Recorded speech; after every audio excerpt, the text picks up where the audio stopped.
Oke, kita akan bahas bab 5 jaringan komputer dan internet. Ya, kita fokus pada routing pada jaringan komputer. Ini adalah informatika kelas 8 ya, video bagian ke-25 halaman 99 sampai 101. Oke, let's go. Routing pada jaringan komputer. Ini adalah gambarannya antara satu komputer dengan komputer yang lain atau dengan laptop ya mungkin ya.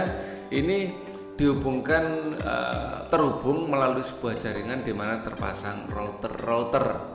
Ya, routing pada jaringan komputer merupakan sebuah mekanisme pengiriman paket data dari satu perangkat ke perangkat yang lain. Intinya biar bisa saling terkoneksi kan gitu ya. Pada sebuah router biasanya terdapat sebuah tabel routing atau lebih yang menyimpan informasi atau jalur routing yang akan dilalui ketika ada pengiriman data yang melewati router dari satu perangkat ke perangkat lainnya. Ada tabelnya. Tabel ini akan dipilih jalur paling singkat ya, sehingga paling efisien. Intinya gitu ya. Jadi pada intinya proses routing adalah proses penentukan jalur yang dilalui sebuah paket data yang dikirim antar dua buah perangkat. Untuk dapat melakukan proses routing harus lebih dahulu diketahui alamat tujuan perangkat, alamat asal perangkat, dan rute terbaik. Rute biasanya merupakan jalur terpendek yang dapat dilalui. Konsep inilah yang dikenal dengan istilah jalur terpendek. Jadi setiap device, setiap alat di sini ya, setiap komputer atau laptop itu memiliki alamatnya masing-masing. Nah, kayak rumah kita ya, jangan sampai ngirim paket itu salah alamat. Nah, misalnya kita ingin mengirim data dari komputer B ke komputer D.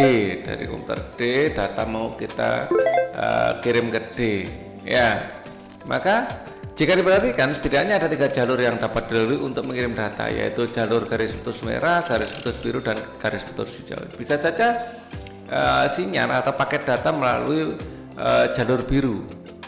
Hanya 3. Ya, tiga proses ya, kesini. Kalau jalur merah ada 1, 2, 3, 4, 5, ada 5 proses. Kalau jalur hijau ada 1, 2, 3, 4, ada 4 ya kan gitu ya. Nah, sekarang mari kita lihat lebih detail yang merah sekarang. Yang merah ini dari komputer B ke router 1 thread, dari komputer 1 ke router 2 thread, dari router 2 ke router 3 thread, dari router 3 ke router 4 thread, dari router 4 ke komputer D. Nah, jaraknya ada 5 ya.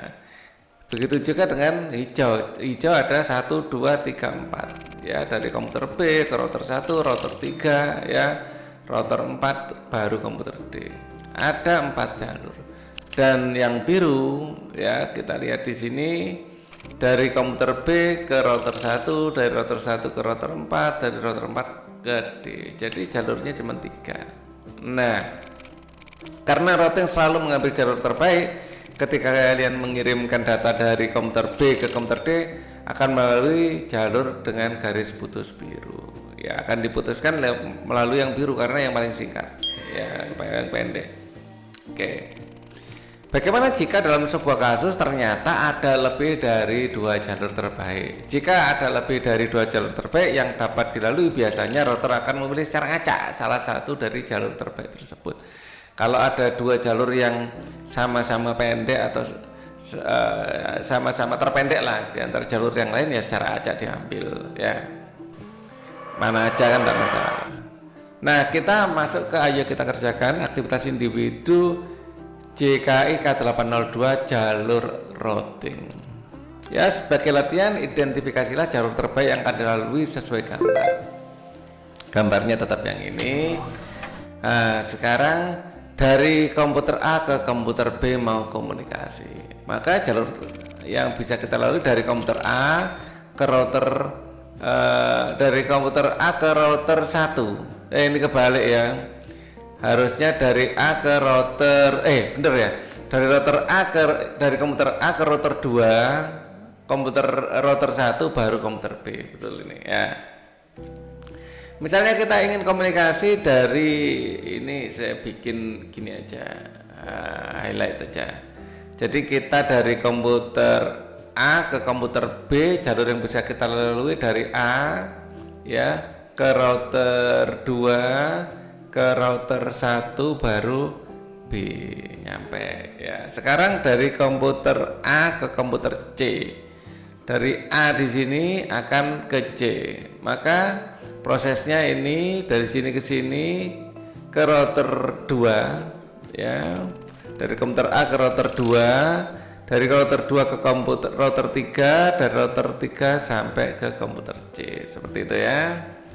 Kemudian kita akan dari komputer A ke komputer D, dari A ke D ya, maka jalur yang bisa dilalui adalah dari komputer A ya ke router, dari komputer A ke komputer router 2, dari router 2 ke router 3, dari router 3 ke router 4, baru dari router 4 ke D ya. Kemudian dari komputer B ke komputer C, maka dari komputer B ya akan ke router 1 dulu, dari komputer B ke router 1, dari router 1 nanti ke router 3 langsung lewat tengah sini ya.